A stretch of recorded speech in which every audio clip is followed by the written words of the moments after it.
everyone, Assalamualaikum. Bertemu lagi kita di kelas belajar. Bagaimana kabar kalian di rumah?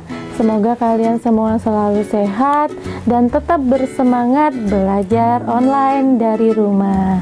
Nah, kali ini kita akan belajar tentang sifat-sifat bunyi, yaitu sifat perlambatan bunyi, sifat pemantulan bunyi, dan sifat penyerapan bunyi. Sebelum masuk ke materi, apakah kalian tahu muazin di zaman Rasulullah yang sangat terkenal?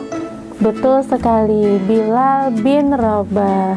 Nah, ketika waktu sholat tiba, Bilal akan pergi ke tempat yang tinggi, lalu mengumandangkan azan dengan suara yang lantang. Waktu itu belum ada pengarah suara, belum ada mic, belum ada speaker, tetapi suara azan Bilal bisa terdengar di seluruh penjuru kota. Mengapa demikian? Untuk tahu jawabannya, yuk kalian simak materi berikut ini.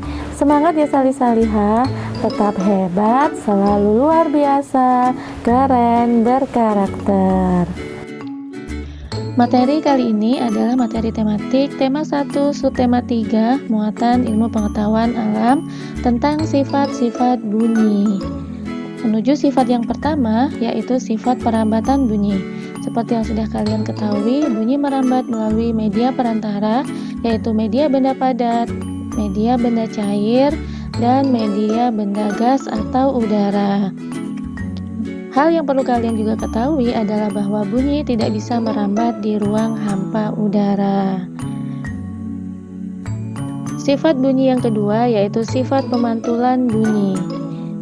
Ketika kalian melemparkan bola ke dinding, bola tersebut akan memantul kembali ke kalian. Seperti bola yang memantul, bunyi juga dapat dipantulkan jika mengenai permukaan benda yang keras seperti dinding, tebing, pegunungan, kaca, kayu, dan besi. Macam bunyi pantul ada dua, yaitu yang pertama gema dan yang kedua gaung atau kerdam. Pembahasan yang pertama adalah gema. Pernahkah kalian berteriak di daerah yang tinggi dan sangat luas seperti di pegunungan atau di perbukitan? Kalian akan mendengar kembali bunyi atau suara yang kalian ucapkan berulang-ulang yang semakin lama semakin mengecil dan akhirnya menghilang. Bunyi tersebut kita kenal dengan gema. Gema adalah bunyi pantul yang terdengar setelah bunyi asli. Ada jeda waktu antara bunyi asli dan bunyi pantul. Gema terjadi jika jarak sumber bunyi jauh dari bidang pantul atau sumber bunyi berada di tempat yang sangat luas. Contohnya adalah seperti di pegunungan, lapangan, lembah, dan lainnya. Selanjutnya adalah gaung atau kerdam. Gaung adalah bunyi pantul yang terdengar bersamaan dengan bunyi aslinya. Bunyi pantul sudah terdengar saat bunyi asli belum selesai, sehingga menyebabkan bunyi menjadi tidak jelas terdengar. Gaung terjadi jika jarak sumber bunyi dekat dengan bidang pantul atau sumber bunyi berada di tempat yang tidak terlalu luas, atau bisa dikatakan di ruangan yang sempit, seperti di ruangan kosong, di ruang sempit yang tertutup, di depan tebing, dan lainnya. Untuk lebih memperjelas pemahaman kalian tentang gema dan gaung, silahkan perhatikan ilustrasi berikut. Yang pertama adalah gaung. Jadi, pada gaung, bunyi pantul terdengar bersamaan dengan bunyi asli, sehingga bunyi menjadi tidak jelas terdengar. Sedangkan pada gema, bunyi pantul terdengar setelah bunyi asli. Bunyi asli jelas terdengar disusul bunyi pantul yang berulang-ulang, yang makin lama semakin mengecil lalu menghilang. Sifat bunyi yang ketiga adalah sifat penyerapan bunyi. Selain dipantulkan, gelombang bunyi juga akan diserap oleh benda-benda yang permukaannya lunak, seperti busa, karet, karpet, kain, dan lainnya. Benda-benda tersebut dikenal sebagai peredam bunyi.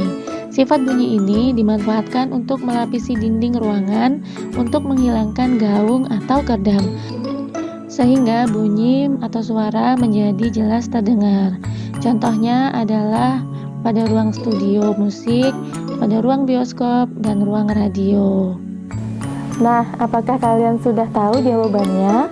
Bagaimana suara azan Bilal bisa terdengar oleh seluruh penduduk? Betul sekali, jawabannya adalah ketika Bilal mengumandangkan azan di tempat yang tinggi, suara azannya akan menggema sehingga bisa terdengar oleh penduduk di sana.